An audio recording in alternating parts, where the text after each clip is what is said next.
आज का बाइबल का वचन यिर्मयाह का ग्रंथ अध्याय 1 वचन 17 से 19 और आज का सुसमाचार सन मार्कुस के अनुसार अध्याय 6 वचन 17 से 29।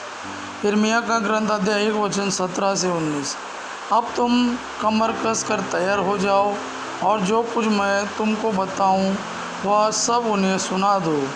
तुम उनके सामने भयभीत मत हो जाओ, नहीं तो मैं तुमको उनके सामने भयभीत बना दूंगा। देखो, इस सारे देश के सामने, यहूदा के राजाओं, इसके अमीरों, इसके याजकों और इसके सब निवासियों के सामने मैं आज तुमको एक सुदृढ़ नगर के सदृश लोहे के खंभे और कांसे की दीवार की तरह खड़ा कर देता हूँ। वे तुम्हारा विरुद्ध लड़ेंगे किंतु तुमको हराने में असमर्थ होंगे, क्योंकि मैं तुम्हारी रक्षा करने के लिए तुम्हारे साथ रहूँगा, यह प्रभु का कहना है। आज का सुसमाचार सन मार्कुस के अनुसार अध्याय 6 वचन 17 से 29। हेरोद ने अपने भाई फिलिप की पत्नी हेरोदियस के कारण यूहन्ना को गिरफ्तार किया और बंदीगृह में बांध रखा था, क्योंकि हेरोद ने हेरोदियस से विवाह किया था और यूहन्ना ने हेरोद से कहा था, अपने भाई की पत्नी को रखना आपके लिए उचित नहीं है। इसी से हेरोदियस यूहन्ना से बैर रखती थी और उसे मार डालना चाहती थी, किंतु वह ऐसा नहीं कर पाती थी, क्योंकि हेरोद यूहन्ना को धर्मात्मा और संत जानकर उस पर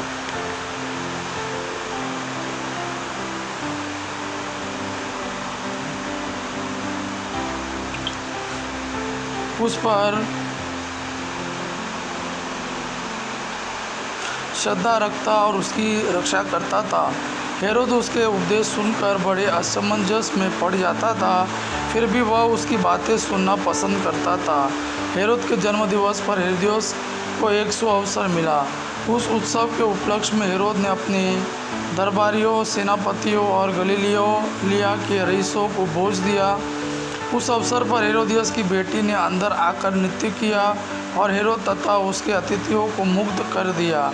राजा ने लड़की से कहा, जो भी चाहो मुझसे मांगो, मैं तुम्हें दे दूंगा। और उसने शपथ खाकर कहा, जो भी मांगो, चाहे मेरा आधा राज्य ही क्यों ना हो, मैं तुम्हें दे दूंगा। लड़की ने बाहर जाकर अपनी माँ से पूछा, मैं क्या मांगूँ? उसने कहा, यूहन्ना बपतिस्मा का सिर। वह तुरंत राजा के पास दौड़ती हुई आई और बोली, मैं चाहती हूँ कि आप मुझे इसी समय थाली में यूहन्ना बपतिस्मा का सिर दे दे।